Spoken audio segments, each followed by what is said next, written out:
Welcome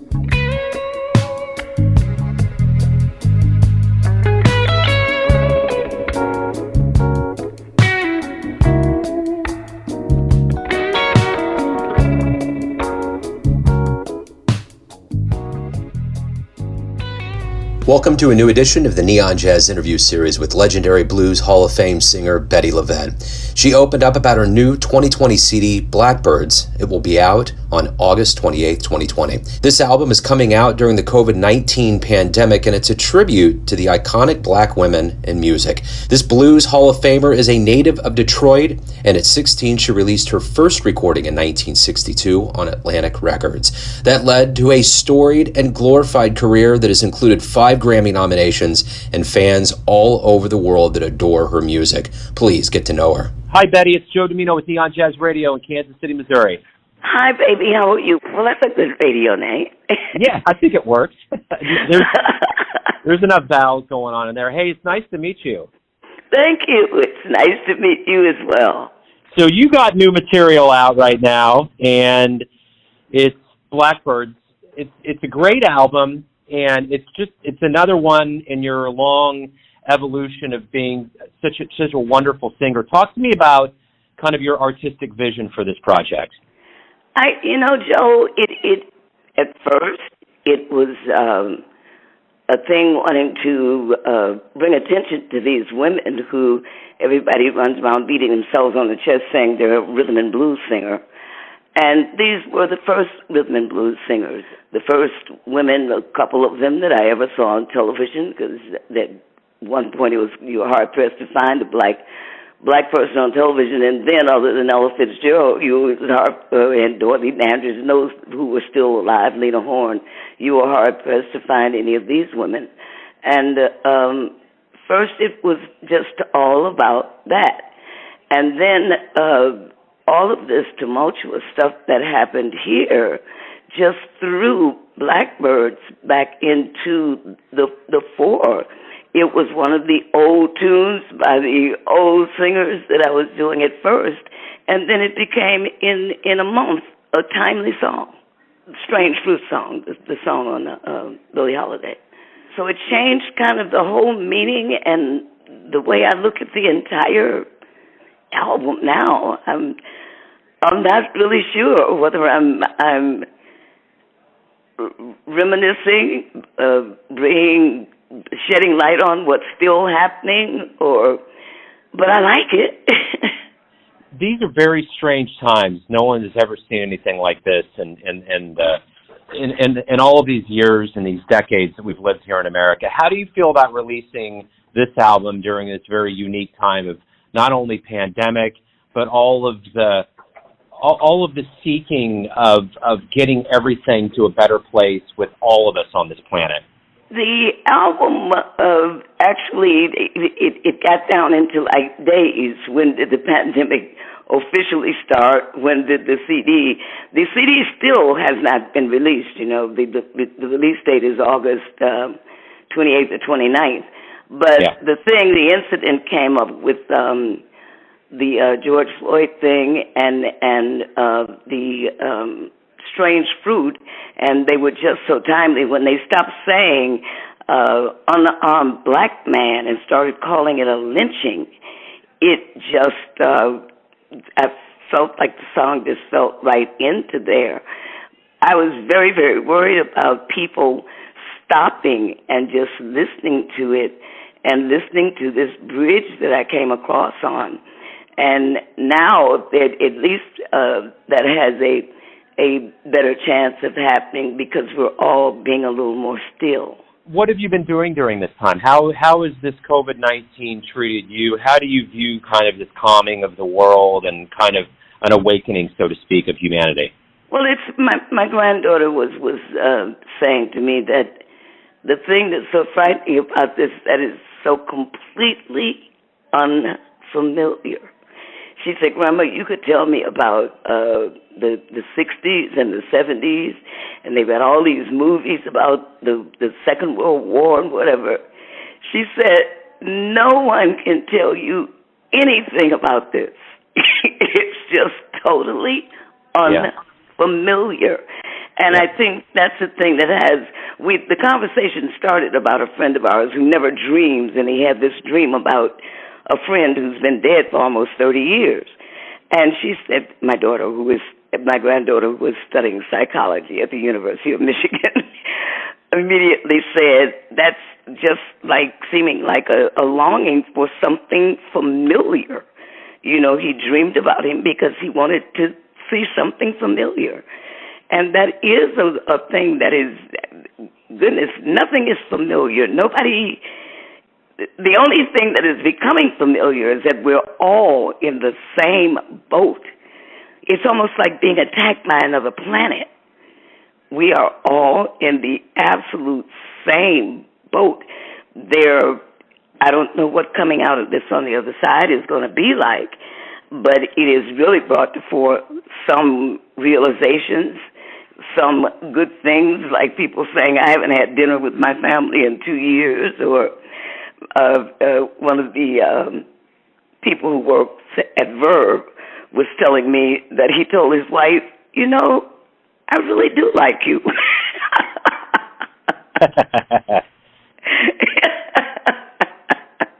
That's awesome. Yes. Let me ask you this. You know, you started out in Detroit. You've become a legend. What was the first live show that you saw that made you think, I want to do that? It wasn't I want to do that. I've sung, and as my mother would attest, my family sold corn liquor during segregation, and we lived in western Michigan, where you pretty much, if you wanted to drink, you had to come to my house. And we had a jukebox, and I learned all the songs on the jukebox. And so I knew I wanted to do that for right then, but I didn't know that I didn't know anyone who did it. And even by the time I got to Detroit, while I had met these gospel singers in Muskegon at 18 months old and 3 years old, and that's all I knew about them. I knew they did it, but I thought they only did it in church, and we didn't have a television.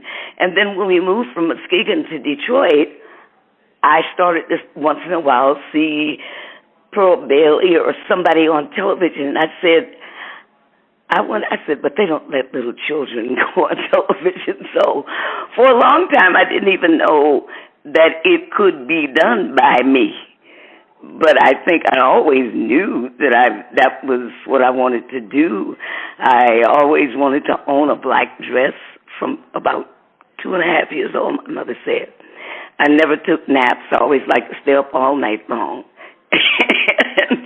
And so I think I've always been Bettye LaVette, and was just waiting for a time when I could do so. So what do you like the best about performing? What's the best part about being a performer? My goodness, walking up on the stage and everybody looking at you. No, I get a chance to. That is a good thing, though. I mean, that's a wonderful feeling when all eyes are on you. It's a unnerving feeling, certainly if you don't know what you're doing or if you're young, and certainly that has happened to me as well.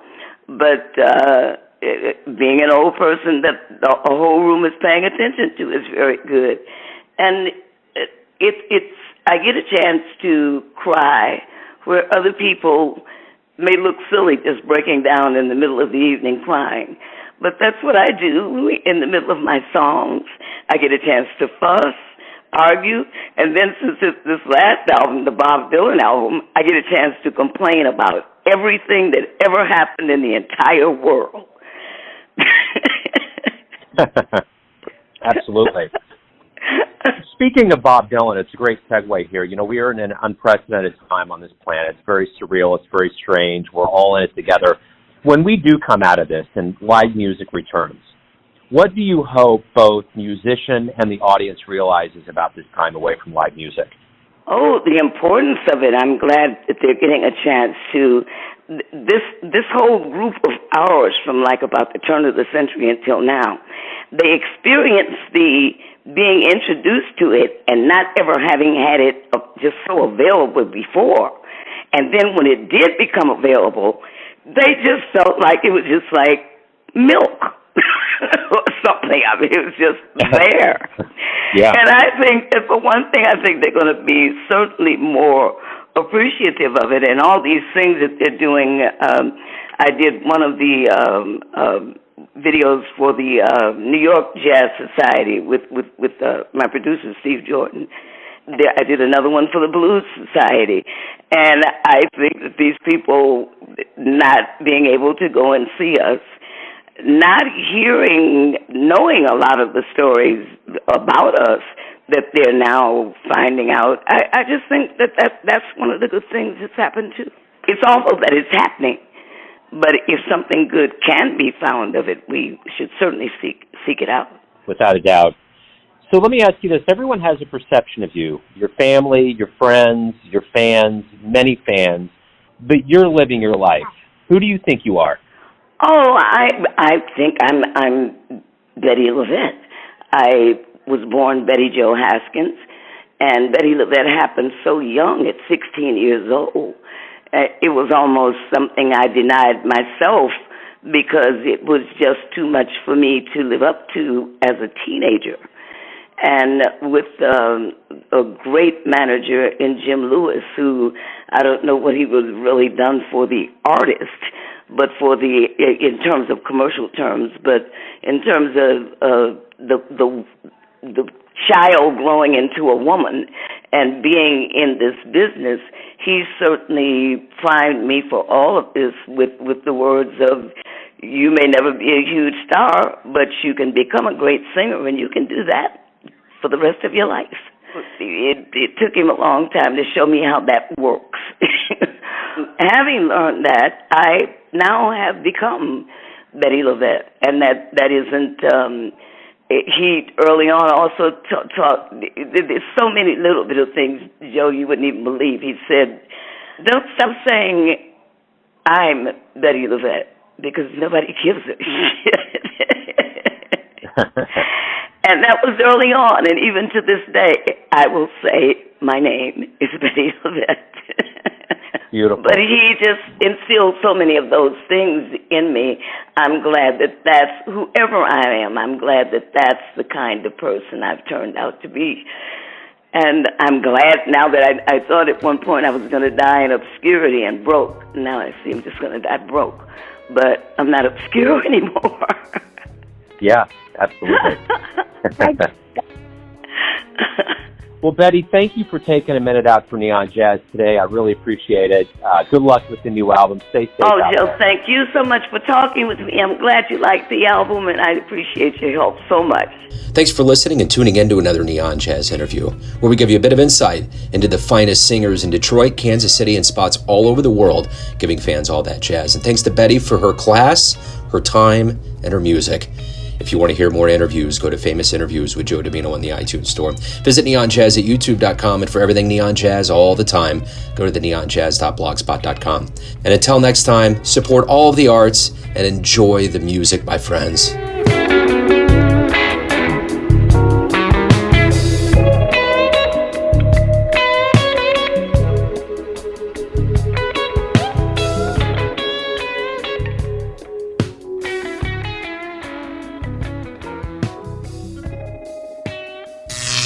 Neon Jazz.